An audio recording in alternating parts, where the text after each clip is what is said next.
Ya, pemirsa, sidang kasus pembunuhan Yosua digelar lagi hari ini. Agenda sidang hari ini adalah mendengarkan beberapa saksi ahli. Berbagai hal diungkapkan dari para saksi ahli, seperti ahli kriminologi dari Universitas Indonesia, ada Muhammad Mustafa, yang mengatakan dugaan pemerkosaan yang dialami istri Verdi Sambo, Putri Chandrawati ini, tidak bisa dijadikan motif pembunuhan Brigadir Yosua Huta Barat.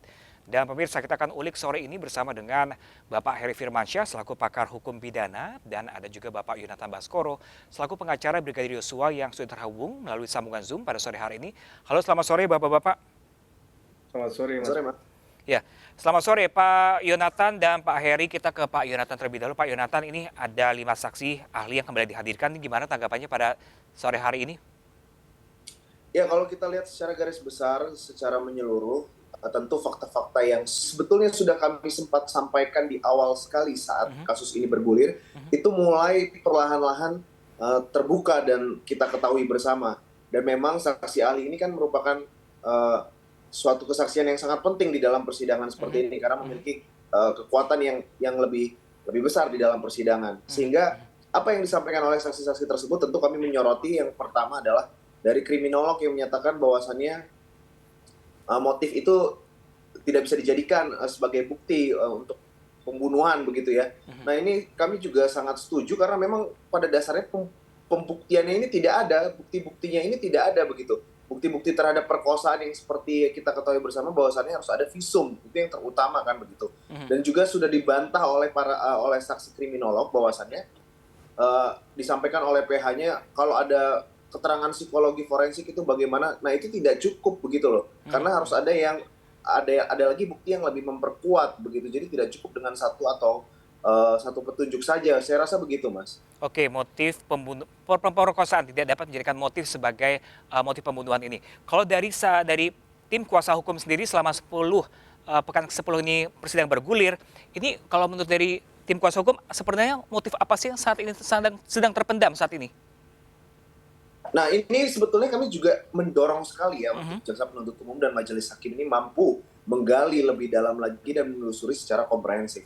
Karena seperti yang kita ketahui banyak fakta yang belum terbuka di sini. Seperti berapa sih uang almarhum di rekening almarhum? Ya, itu yang pertama. Kemudian yang kedua, bagaimana dengan kesaksian Eliezer yang mengatakan ada perempuan yang keluar dari rumah bangka. Nah, jika kita ingin mengetahui memang secara utuh apa motif sebetulnya dari pembunuhan ini, tentu kita harus menggali jauh lebih dalam terkait hal tersebut yang ada di dalam persidangan yang telah disampaikan. Gitu. Tetapi untuk pelecehan seksual atau pemerkosaan saya rasa memang ini sudah mentok dari pihak sebelah sana untuk melakukan pembelaan, sehingga bohongnya konsisten dan terus-menerus ini saja yang disampaikan.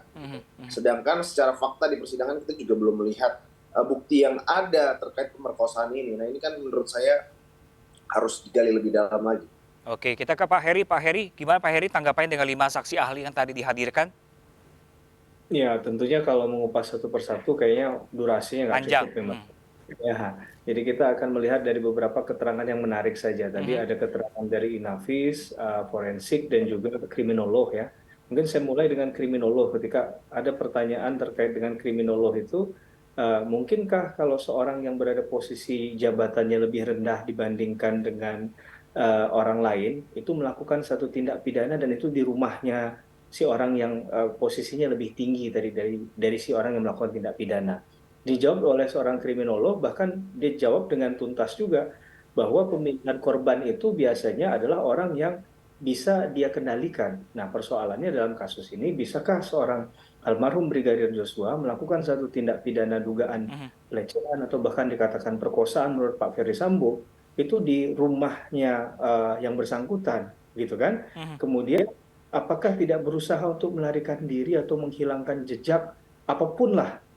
Tapi intinya dia berusaha menghindari pertanggungjawaban pidananya. Dan itu ternyata kan sejauh ini tidak dilakukan oleh yang bersangkutan, bahkan beliau menjadi korban dalam perkara itu. Jadi itu menurut saya bahan yang penting untuk digali juga dalam konteks tadi. Kemudian ada pertanyaan terkait dengan perencanaan, mencoba untuk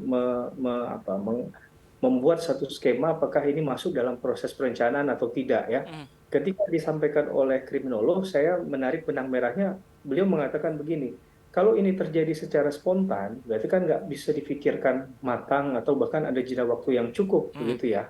Nah, sedangkan ini dalam konteks ketika diberikan ilustrasi oleh jaksa penuntut umum, eh, si ahli ini menjawab bahwa ini sepertinya bukan hal yang spontanitas begitu, tapi ada satu jeda waktu yang cukup untuk memikirkan, untuk melakukan satu tindakan yang mungkin saja bisa dikategorisasikan sebagai sebuah perencanaan. Nah, ini menurut saya jadi menarik untuk disampaikan di situ. Dan kemudian ada ahli juga dalam konteks ini yang menerangkan bahwa TKP ketika didatengin itu mungkin sudah tidak orisinal lagi. Orisinalitas dalam TKP itu bisa diduga itu sudah rusak begitu ya, sudah tidak sesuai dengan bentuk aslinya. Nah, bagaimana menilai sesuatu fakta material ini dalam konteks penegakan hukum pidana kalau seandainya tindakan tersebut terjadi kan? Nah, Pak, dan kita perlu ingat bahwa kasusnya tidak berdiri sendiri, Mas, bahwa ada obstruction of justice, ada upaya untuk menghilangkan bukti, bahkan barang bukti di sekeliling TKP ada yang dirusak, hilang, gitu ya, di bumi hanguskan. Yang kedua, barang bukti yang dimiliki oleh korban itu pun tidak ditemukan sampai detik ini. Seperti hal yang penting adalah handphonenya milik korban. Padahal itu mungkin banyak hal yang tersimpan di sana yang bisa kemudian menjadi petunjuk lain dalam hal pengungkapan perkara ini. Kira-kira begitu, Mas. Oke, Pak Heri, ini kalau dengan kehadirannya keterangan saksi ahli memberikan keterangan pada persidangan pada kali ini, mungkinkah keterangan saksi ini memberatkan terdakwa atau bahkan hanya sebagai pelengkap untuk mencari kebenaran saja? Atau seperti apa? Sebenarnya saya lebih memilih bahasanya begini ya, bahwa saya juga kadang diminta jadi ahli di Bareskrim di mana. Saya tidak ingin memposisikan bahwa ahli itu kalau diminta oleh bagian A itu oleh orang tertentu, maka dia akan mencoba untuk mengakomodir kepentingan itu. Karena pada hakikatnya ahli sesuai dengan KUHP 179, 186 KUHP itu bicara berdasarkan pengetahuannya dia, dan dengan pengetahuan itu adalah membuat terang benderang perkara pidana. Dan itu dilakukan demi keadilan dan objektivitas. Jadi dalam konteks memang praktiknya, ya Mas Yonatan kan juga berpraktik, pasti paham lah. Kalau ahli yang dikontak itu pasti adalah ahli yang memang setidak-tidaknya punya pola pikir yang sama terkait dengan apa yang sudah dipaparkan dalam konteks ilustrasi kasusnya. Nah, saya rasa itu, tapi ketika memang dalam pertanyaan-pertanyaan tertentu, misalnya pertanyaannya adalah apakah penyidik punya kewenangan untuk melakukan proses penyitaan? Nah, itu kan ahli tentunya akan menjawab sesuai dengan apa yang tertera dalam KUHP, tidak berusaha untuk menutup-nutupi, untuk membantah, karena seandainya tadi itu pertanyaan itu dia dihadirkan oleh kuasa hukum, seakan-akan itu harus kontra terus dengan jawaban oleh pihak penegak hukum dalam konteks yang lain, entah jaksa, entah penyidik di pra peradilan. Saya rasa dalam konteks bahwa dia menyampaikan berdasarkan teori itu tinggal dibantah dengan teori yang lain ya. Jadi dalam konteks keterangan ahli pun bisa saja dianggap ini memberatkan ya Mas Ilham, jika keterangan-keterangan ini kemudian bisa membuktikan dalam hal jaksa penuntut umum adanya perbuatan pidana yang dilakukan oleh para terdakwa. Tentunya akan dianggap sebagai hal-hal yang memberatkan. Dalam konteks ini keterangan yang memberatkan, bukan saksi ya, karena saksi dengan keterangan ahli dua hal yang berbeda. Gitu. Kalau di posisi dari keterangan ahli dan juga saksi seperti apa sih di posisi di mata hukum seperti itu? Apakah mengikat ataukah tidak atau seperti apa? Jelasnya begini Mas, bahwa keterangan ahli itu disampaikan terkait dengan dia memberikan pendapat hukum atas fakta. Tapi kalau saksi dia akan bicara terkait dengan fakta hukum saja. Pendapat hukumnya nggak boleh dia nggak punya kapasitas terkait hal itu. Nah, bicara tentang kekuatan pembuktian kan nanti hakim yang menakar ya. Jadi istilahnya the bewiskrah begitu ya, menakar pembuktian itu seperti apa. Tentunya hakim juga akan menilai apa yang disampaikan itu apakah kemudian dapat sesuai dengan perkara ini, karena hakim punya independensi sesuai dengan Undang-Undang Pokok Kekuasaan Kehakiman ya, Undang-Undang 48 tahun 2009, bahwa hakim berhak bebas menilai apa yang disajikan, dan tidak ada menurut saya ya sejauh ini pasal yang kemudian dalam konteks undang-undang itu yang menyatakan bahwa hakim harus terikat nih terhadap apa yang disampaikan oleh ahli. Jadi hakim bebas menilai hal itu, boleh sepakat, boleh tidak bersepakat. Kira-kira demikian. Oke, baik. Kalau ke Mas Yonatan Baskoro selaku tim kuasa hukum dari Brigadir Yosua ini melihat jalannya persidangan tadi, keterangan para saksi ahli ini gimana menurut Anda? Apakah sudah memberatkan terdakwa atau bahkan sebaliknya mengaburkan? Kalau saya justru memang melihatnya semua yang disampaikan oleh saksi ahli semakin membuka bagaimana tragedi atau kasus pembunuhan ini terjadi begitu. Sehingga apa yang disampaikan oleh saksi-saksi ahli tadi sudah disampaikan oleh Pak Heri, memang ahli ini berbicara sesuai dengan kompetensinya. Sehingga apa yang disampaikan, pendapat hukum yang disampaikan oleh ahli ini nanti dinilai oleh majelis hakim. Tetapi keterangan yang disampaikan itu merupakan pertimbangan yang penting menurut kami di dalam proses persidangan. Sehingga apa yang disampaikan tentu kami berharap semuanya akan terus mampu membuka kasus ini semakin terang benderang. Saya rasa begitu, Mas. Oke, Mas Yonatan, kalau tadi dari sepanjang jalannya persidangan tadi menghadirkan saksi ahli, pernyataan mana yang paling disorot tim kuasa hukum dari Brigadir Yosua? Cuma nanti kita bahas nanti sesaat lagi, Mas Yonatan dan Pak Heri. Kita sambung di segmen selanjutnya dan pemirsa tetaplah bersama kami di MS News Now.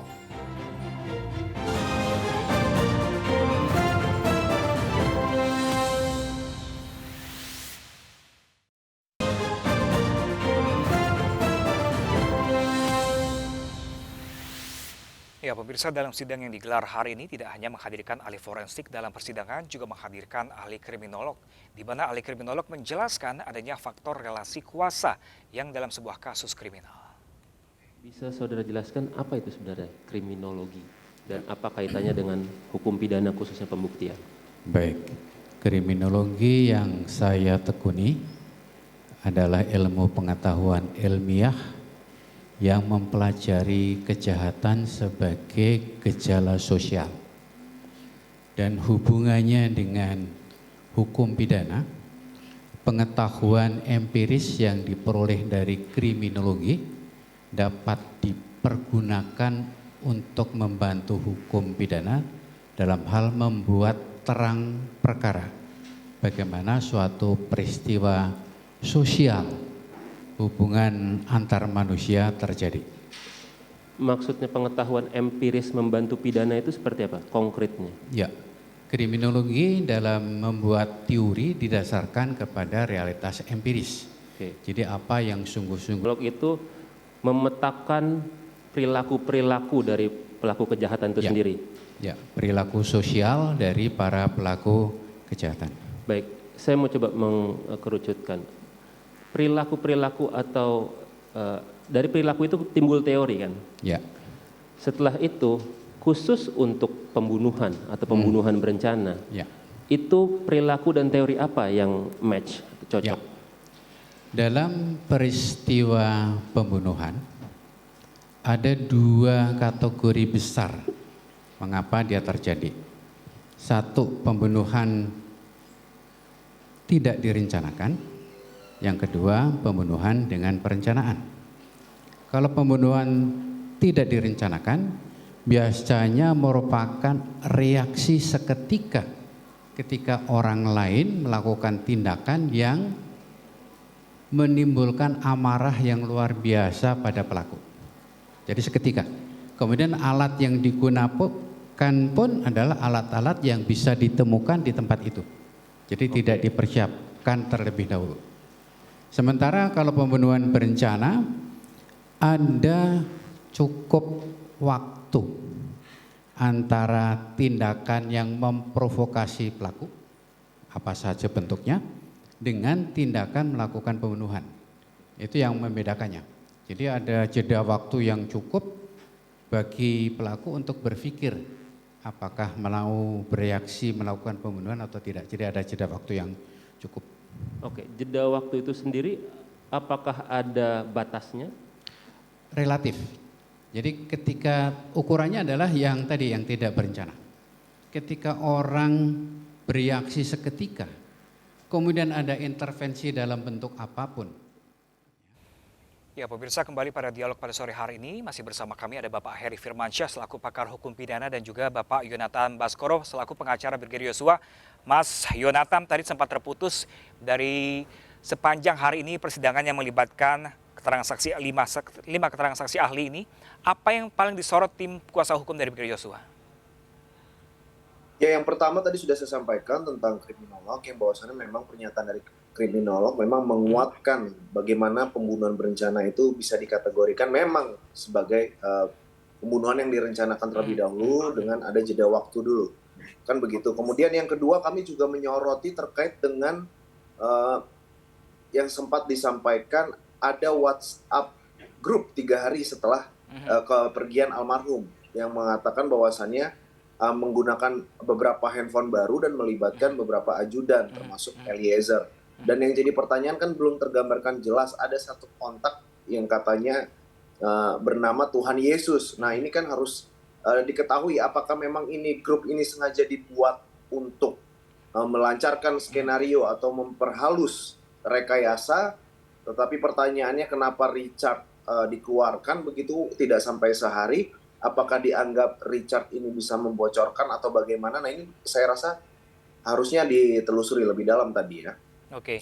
Kemudian terkait dengan hasil otopsi juga, meskipun kami memang tidak memiliki kapasitas atau kompetensi sebagai dokter, tetapi dengan logika sederhana, luka tembak itu menurut saya yang tembus seharusnya tidak bisa berubah terlalu jauh ya.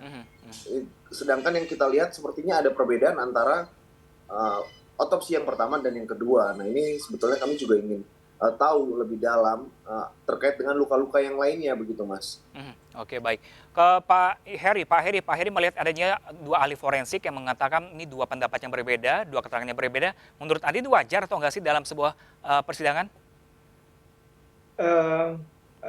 Sayang ini bukan bidang keahlian saya, jadi saya agak berhati-hati untuk menyampaikannya. Tapi intinya begini Mas, bahwa kalau kita melihat ahli forensik itu kan sesuatu yang saintifik ya, yang terukur, yang membuat jadi masyarakat bertanya-tanya kok bisa ada perbedaan terhadap satu objek yang sama. Tapi tadi kan mungkin kalau kita tangkap secara utuh ada penjelasan yang bisa masuk akal begitu ya, bahwa ini otopsi pertama dilakukan oleh orang lain, katakanlah A, kemudian otopsi kedua dengan rentang waktu hari yang cukup lama jedanya juga, Mas, itu juga dilakukan oleh orang kedua. Nah, jadi sangat mungkin ya ada faktor-faktor X atau faktor tertentu lain yang mengakibatkan akhirnya ada perbedaan dari sedikit perbedaan lah menurut saya yang tidak mengganggu juga. Intinya ada penembakan, tetap ada luka itu begitu. Cuman ada perbedaan tentang tafsiran bahwa kok ada 6, kok tidak 7 dan lain sebagainya. Tinggal jumlahnya saja kan. Nah, saya rasa itu menurut saya bukan perdebatan yang mendasar dalam hal terjadinya tindak pidana yang dilakukan oleh para terdakwa yang sedang diajukan perkaranya pada persidangan tadi. Kira-kira begitu. Iya, kalau Pak Heri kan dalam sidang kali ini juga menampilkan ahli kriminolog yang kita tahu tadi ya, ada Bapak Mustafa. Nanti gimana sih majelis hakim ini bisa mempertimbangkan pernyataan dari keterangan kriminolog tersebut? Karena kan kita ketahui juga bahwa ahli tersebut tidak terjun langsung dalam peristiwa tersebut. Ya, begini, Mas, bahwa kriminolog ini kan bicara tentang singkatnya ilmu yang mempelajari sebab musabab terjadinya satu tindak pidana. Sehingga pertanyaan untuk menggali motif, apakah ini masuk perencanaan atau tidak, itu pertanyaan yang tadi kita sempat dengarkan di ruang sidang dilontarkan oleh jaksa penuntut umum. Saya yakin dan percaya hakim itu kan beliau juga adalah orang yang lulusan fakultas hukum, berarti dia sarjana hukum, ahli hukum. Jadi yang perlu didengarkan ini adalah ilmu cabang pembantu hukum acara pidana.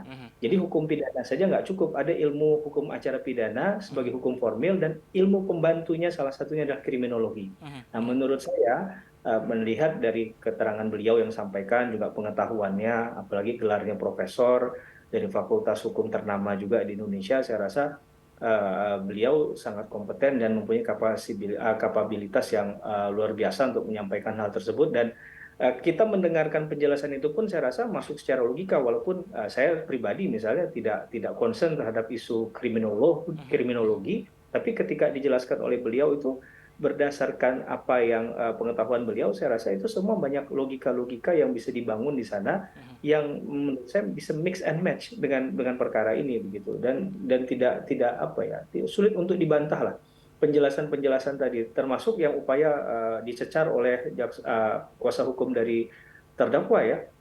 Berarti apakah Anda mengetahui perkara ini detail dengan membaca semua BAP? Saya juga pernah jadi ahli, tidak juga semua BAP yang kita baca. Karena memang ahli juga harus membatasi diri, dia tidak perlu untuk terlalu larut dalam perkara ini. Nah itu saya rasa kuasa hukumnya juga perlu untuk memahami hal itu. Tidak hanya sekedar bertanya, tapi memahami esensi menjadi ahli. Karena ahli sifatnya juga harus netral. Walaupun dia punya premis yang ingin lebih dominan ke keyakinannya adalah salah atau benar berdasarkan yang dia pelajari, tapi dalam konteks tertentu dia juga tidak bisa menjadi penyidik. Dia nggak bisa meminta semua data tadi terkait dengan hal itu, karena itu juga untuk kepentingan penyidikan juga harus kita pahami dengan kepentingan hukum.